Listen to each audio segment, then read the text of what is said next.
Pak Kiai, kita lanjutkan pembahasan kita terkait Quran. Kalau bicara tentang Quran ini memang luar biasa sekali ya. Apalagi kalau kita melihat bagaimana Quran yang diturunkan 14 abad yang lalu itu sampai dengan detik ini masih relevan. Iya. Banyak kasus-kasus mungkin permasalahan manusia yang bisa terjawab hanya dengan baca Quran gitu Pak Kiai. Bagaimana kemudian kita bisa menerjemahkan ini ya, Quran yang logika kita banyak kan yang mungkin ini kisah zaman dulu, dongeng-dongeng nenek moyang, tapi ini real gitu ya, sangat apa yang mau kita jadikan contoh ketika kita mengambil itu bagian dari Al-Quran, itu semua akan selalu relevan. Yang baik dan yang buruk itu sama.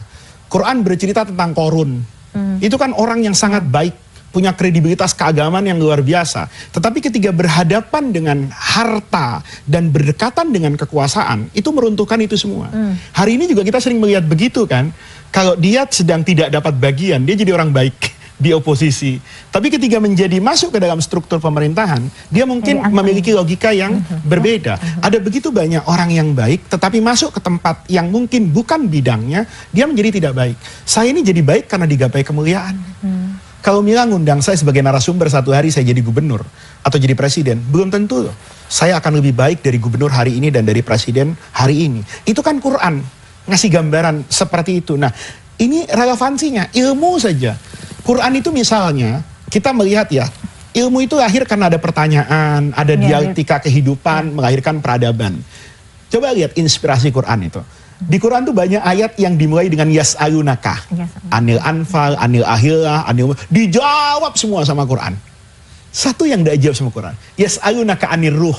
Mereka bertanya kepadamu Rasulullah, anir ruh. Ruh itu apa sih? Benda padat, benda cair, benda gas. Definisinya apa? Dia ada di mana pada bagian manusia? Gitu loh. Apa ada di hati? Apa ada di jantung? Apa ada di... Nggak ada orang yang tahu.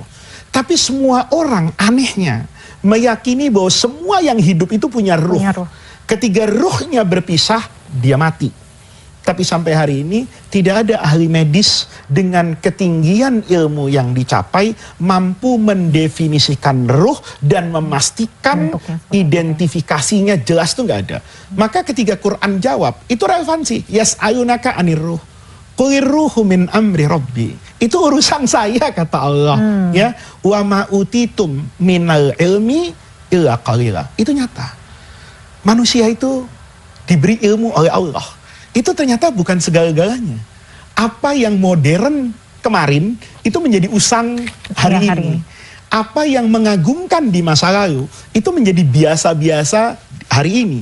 Apa yang dulu jauh sekarang terasa dekat, apa yang mustahil menjadi nyata. Pertanyaannya itu dari mana? Dari pertambahan ilmu kan. Sekarang kita melihat kehidupan kita seolah-olah ini adalah puncak peradaban kita. Tapi kita lupa, nanti ada puncak peradaban yang lebih dari itu. Saya misalnya melihat, dulu setiap manusia itu punya rasa kangen. Kenapa hari ini interaksi sosial kita itu garing? Karena ada yang hilang dari hidup kita, namanya kangen. Kenapa kangen hilang? Karena sarana prasarananya ada. Mila punya WhatsApp, bisa video call suara terdengar, gambar terlihat, sehingga jarak itu seolah-olah tidak ada. Gitu loh. Oleh karena itu ketika kita lihat, nggak nyangka ya, dulu kita pikir udah modern banget orang punya telepon. Ya kan? Bisa, ya. Dulu orang menulis surat dikirim pakai telegram dan perangko ekspres itu barang mewah. Dulu saya masih kecil itu kalau beli perangko itu kalau sudah perangkonya 200 apalagi 500 orang kaya. Karena rata-rata perangkonya 25 dan 50. Ini pemirsa yang masih tahu perangko 50 berarti udah tua ini ya. Karena di zaman itu kita bersurat. Ya. Kumpulin. Itu peradaban yang luar biasa. Hari ini nggak ada orang menggunakan surat. Kemudian ada namanya fax misalnya, ada namanya email. Hari ini dengan sarana gadget hari ini, itu tinggal sentuh.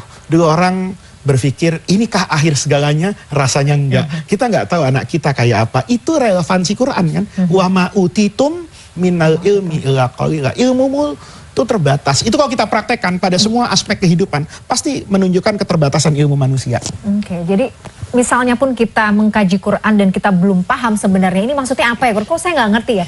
Bukan karena sebenarnya Pak Kiai Qurannya yang enggak. Tapi memang ilmunya kita belum sampai ke sana. Maka teruslah berjalan melangkah kepada Quran. Oleh karena itu, Kata guru saya dulu, waktu saya ngaji hikam itu, kata guru saya, semua orang yang berjalan menuju Allah, itu tidak akan pernah berhenti. Begitu dia sampai pada titik tertentu, dia tetap akan mengatakan, bukan ini Faiz, masih ada selanjutnya. Dan itu akan dipahami oleh semua orang yang dekat dengan Al-Quran. Saya dulu belajar tafsir itu di pesantren dari umur 14 tahun. Ayatnya sama, surahnya sama. Tapi cara pandang saya terhadap ayat yang sama di usia saya seperti hari ini itu menjadi berbeda. Nah, itu yang kita katakan bahwa Quran itu kitab terbuka. Dia hidup karena kuasa Allah, karena itu mukjizat Rasulullah, dia bisa berinteraksi dan berdialog dengan anak setiap zaman. Kita pernah tahu ya di ayat mana gitu ya. Quran itu, dan dari mana aja ya Pak Kiai? Dari ayat mana saja tuh bisa menyentuh hati kita, isi jiwa yang seperti apa. Makanya saya tadi episode tadi itu kan saya bilang membaca tafsir Al-Misbah. Saya pesan betul sama sahabat-sahabat saya yang sudah menamatkan bacaan tafsir literatur Arab lengkap.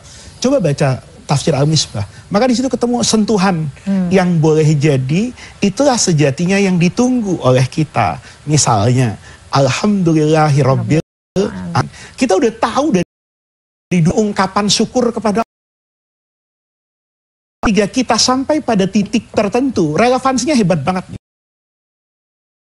Saya baca Prof. Quran nafskan, Alhamdulillahirabbil alamin. Betapa sederhananya untuk memuji Allah. Hanya dengan dua kata Alhamdulillah, maka kita sudah dikatakan memuji Allah. Bagaimana manusia yang hari ini hormat meminta untuk dipuji dengan rangkaian kata. Coba lihat. Dulu saya ketika